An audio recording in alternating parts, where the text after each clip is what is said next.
viewers of Kritika's Vision. Welcome to another episode of my channel, Kritika's Vision. Today we'll do the causes of non-cooperation movement. Yes, non-cooperation movement which was launched by Congress in 1920. So the first cause was Rowlatt Act. Now, on the report of the Sedition Committee held by Justice Rowlatt, two bills were introduced in the Central Legislature of England in 1990. Now, these black bills came to be known as the Rowlatt Act. According to the bill, it gave enormous power to the police to search any place and to arrest any person without a search warrant. However, two ugly features that made this bill a black bill was that whosoever was arrested by those two features that we earlier said, the trial was to be held in camera and there would be no appeal against court's judgment. So a well-known description of the Rowlatt Act at the time was no dalil, no vakil and no appeal. That means no pleas, no lawyers and no appeal. Now, despite much opposition, the Rowlatt Act actually it got passed and it got operational. Now, because of this Rowlatt Act, a satyagraha was announced in Amritsar in 1919.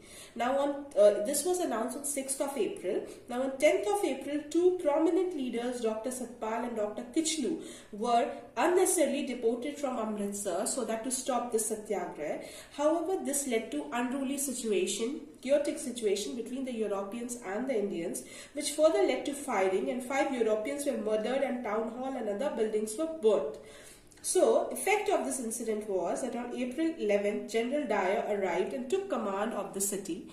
So, proclamations were issued prohibiting all meetings and procession. However, on 13th April 1919, a public meeting took place at Jallianwala Bagh in defiance of the orders. So, Jallianwala Bagh was an open space surrounded by backs of the houses on 3 sides and having only one narrow entrance, that is through the city. Now, General Dyer, without any warning, opened fire upon the peaceful crowd and continued firing on them until all his ammunitions were exhausted.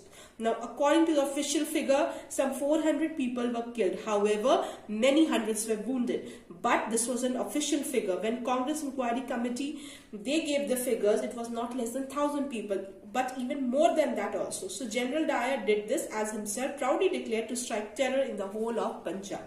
Now, this Jallianwala Bagh massacre was followed by other indignities of different kind of brutalities that was held on the Indians. So in this video we have dealt with the Rowlatt Act and how it related to Jallianwala Bagh tragedy of 1919.